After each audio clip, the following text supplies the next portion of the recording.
Imagine acordar um dia achando que sua vida está no caminho certo, com planos, sonhos e uma rotina que você conhece de cor.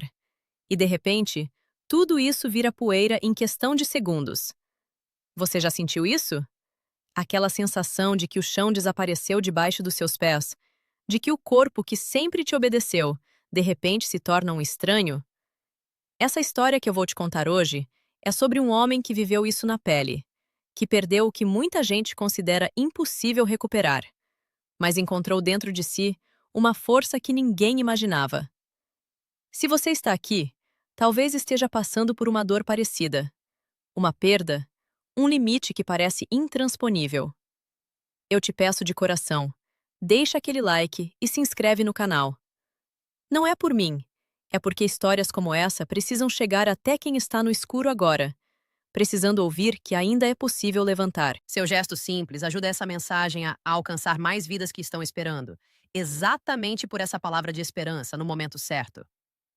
Agora respira fundo comigo, porque eu vou te levar para dentro dessa jornada. Prepara o coração, porque o que vem a seguir não é fácil de ouvir, mas é poderoso demais para ser esquecido. Vamos juntos. Lucas tinha 32 anos e vivia como se o mundo fosse uma pista de corrida. Alto, corpo definido de quem corria quase todos os dias. Sorriso fácil, cabelo castanho bagunçado pelo vento das manhãs em que saía cedo para treinar. Ele trabalhava como engenheiro em uma construtora, mas sua verdadeira paixão era o asfalto. Corria meias maratonas, fazia trilhas, sonhava em completar uma maratona completa em menos de 3 horas. Tinha uma namorada chamada Clara, uma família unida e amigos que o chamavam de máquina. Naquela sexta-feira chuvosa, ele estava voltando de uma viagem de trabalho. O rádio tocava uma música que ele gostava. O limpador de para-brisa ia no ritmo e ele pensava no treino do dia seguinte. Não viu o caminhão que invadiu a faixa. O impacto foi violento, metal contra metal. Um estrondo que ainda ecoava nos pesadelos dele anos depois. O carro rodou, capotou e tudo ficou escuro. Quando Lucas acordou no hospital, o silêncio era ensurdecedor. As luzes brancas do teto, o cheiro de álcool e remédio, o bip constante dos aparelhos. Ele tentou mexer as pernas e não sentiu nada. Onde estão minhas pernas? Foi a primeira frase que saiu da boca dele, rouca, quase um sussurro. O médico, com um olhar sério, explicou que o acidente tinha sido devastador. Fratura exposta, esmagamento, infecção que não deu outra escolha, amputação dupla acima do joelho. Lucas olhou para o lençol plano onde deveriam estar suas pernas e sentiu o mundo desabar. Não chorou na frente do médico. Guardou tudo para quando ficou sozinho. Ali, deitado naquela cama, ele se perguntou pela primeira vez se valia a pena continuar vivo. Os primeiros meses foram um inferno. Dor fantasma que queimava onde não tinha mais nada. Fisioterapia que parecia tortura.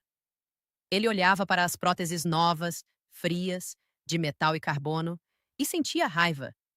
Isso não sou eu, repetia para si mesmo. Clara tentava estar presente, mas ele via nos olhos dela a piedade misturada com cansaço. Amigos visitavam no começo. Depois, as visitas foram rareando. A mãe dele, Dona Rosa, era quem ficava. Sentava ao lado da cama, segurava a mão dele e dizia baixinho: Meu filho, Deus não te trouxe até aqui para te deixar cair. Lucas respondia com silêncio ou com lágrimas que ele não conseguia mais segurar. Você já sentiu essa raiva toda contra o próprio corpo? Essa sensação de ter sido traído pela vida? Ele saiu do hospital em uma cadeira de rodas. O apartamento que antes era cheio de troféus e fotos de corridas, agora parecia uma prisão.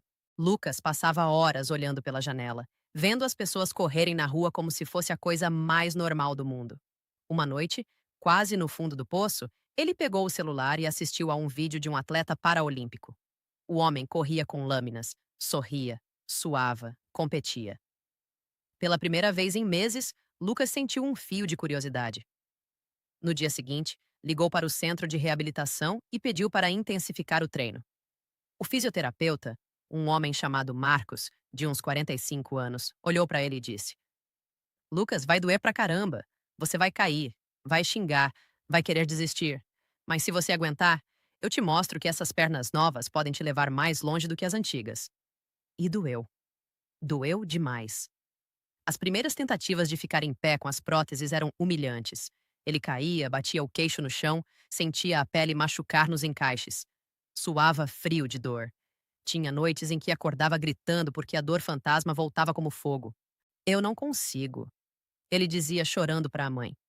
Mas Dona Rosa respondia sempre a mesma frase: Você já está conseguindo, filho.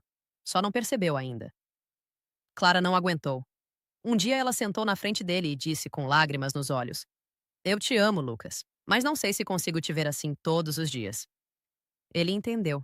Doeu mais que a amputação. Mas algo dentro dele começou a mudar. A raiva virou combustível. Você já passou por um momento em que tudo que te restou foi a escolha de continuar ou desistir? Lucas escolheu continuar. Começou devagar. Primeiro andar pela sala. Depois dar alguns passos no corredor. Cada queda era uma vitória disfarçada porque ele levantava. Marcos virava seu treinador, amigo, quase irmão. Ensinava técnica, respirava junto, celebrava cada metro conquistado. Lucas trocou as próteses básicas por lâminas de corrida, aquelas curvas que pareciam lâminas de um super-herói. O primeiro treino ao ar livre foi mágico e aterrorizante. O vento no rosto, o som dos pés artificiais batendo no chão, o coração acelerado. Ele correu 50 metros e parou, ofegante, chorando de emoção. Eu estou correndo, sussurrou para si mesmo. A jornada não foi linear. Teve dias em que as próteses machucavam tanto que ele sangrava. Teve infecções, revisões cirúrgicas, momentos em que ele quis jogar tudo para o alto. Uma vez, durante um treino longo, ele caiu feio e quebrou uma das lâminas.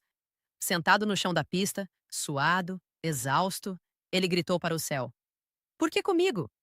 Um corredor que passava parou, ajudou ele a levantar e disse: Porque você vai mostrar para os outros que é possível. Essa frase ficou gravada. Lucas começou a repetir para si mesmo nos momentos difíceis: Eu vou mostrar que é possível. Aos poucos, ele reconstruiu a vida. Voltou a trabalhar, adaptou o carro, fez novos amigos no mundo da corrida adaptada. Conheceu Ana, uma fisioterapeuta que entendia a dor dele sem pena, só com companheirismo. Juntos, começaram a sonhar maior. A primeira meia maratona foi o grande teste. 31 quilômetros de pura superação. Nos primeiros 10, ele sentiu euforia.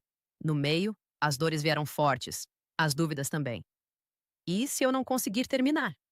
Pensou em parar várias vezes, mas lembrava da cama de hospital, do lençol vazio, da raiva que sentia. E seguia. Quando cruzou a linha de chegada, cambaleando, lágrimas escorrendo, a multidão aplaudiu. Ana estava lá. A mãe estava lá. Ele levantou os braços e gritou. Tinha conseguido. Mas o verdadeiro clímax veio na maratona completa. A Grande São Silvestre adaptada. 42 quilômetros e 195 metros. O dia estava quente, o corpo dele já carregava lesões antigas. Nos primeiros 15 quilômetros, tudo fluía. Depois veio o muro. A dor subiu pelas coxas, os encaixes queimavam, o cansaço mental era esmagador. No quilômetro 32, ele sentiu uma fisgada forte. Uma das próteses começou a falhar. Ele parou. Apoiou as mãos nos joelhos, respirando pesado. Tudo parecia perdido. Imagens do acidente voltaram. O impacto, o escuro, a notícia da amputação. Ele pensou em desistir. Sentou no meio-fio por um minuto que pareceu uma eternidade. Pessoas passavam, algumas olhavam com pena. Foi nesse momento que ele tomou a decisão mais importante da vida dele. Levantou, ajustou as próteses como pôde, olhou para frente e disse em voz alta: Eu não sobrevivi àquele acidente para parar aqui. Começou a correr de novo, mancando, devagar, mas correndo. Cada passo era uma declaração. Cada metro uma vitória sobre o medo. A última parte da prova foi quase mística. O corpo doía, a mente gritava para parar, mas o coração estava leve. Ele via rostos na multidão, gente que ele não conhecia gritando o nome dele. Ana corria ao lado nos últimos quilômetros, incentivando. Quando avistou a linha de chegada, Lucas sentiu uma onda de emoção que nunca tinha sentido antes. Cruzou chorando, caindo de joelhos logo depois. 4 horas e 52 minutos. Não era o tempo mais rápido, mas era o tempo da vida dele. Ele tinha corrido uma maratona sem as pernas com que nasceu. A transformação foi profunda. Lucas não era mais o mesmo homem que corria por troféus. Agora corria por significado. Criou um projeto para ajudar outras pessoas amputadas a voltarem ao esporte. Viajou contando sua história em escolas e hospitais. Casou com Ana. Teve uma filha que, aos 3 anos, já pedia para ele correr juntinho. Ele aprendeu que o limite não está no corpo, está na mente. Aprendeu que a verdadeira força nasce no momento em que você decide que a dor não vai te definir. Aprendeu que recomeçar não é voltar ao que era antes, é construir algo mais forte, mais verdadeiro. Hoje, quando ele coloca as lâminas e sai para treinar, sente gratidão. O acidente tirou suas pernas, mas deu a ele propósito. Ele ainda tem dias ruins, ainda sente dor, ainda tem medo, mas agora ele sabe caminhar com tudo isso. E corre. Corre porque pode. Corre porque quer. Corre porque vive. Que essa história fique com você. Que quando a vida te derrubar, você lembre que levantar é possível, mesmo que seja de um jeito completamente diferente do que você imaginava. Que a dor pode ser professora. Que o fim de uma versão sua pode ser o começo da melhor versão. Você é mais forte do que pensa. Acredite nisso. Me conta aqui nos comentários o que você sentiu ouvindo essa história. Qual parte mais te tocou? Já passou por uma recuperação difícil ou conhece alguém que precisa ouvir isso? Deixa seu relato. Me diz de onde você está assistindo. Vamos construir essa comunidade de gente que não desiste. Eu leio cada comentário. E lembre, sua história também pode inspirar alguém. Até a próxima, cuide de você.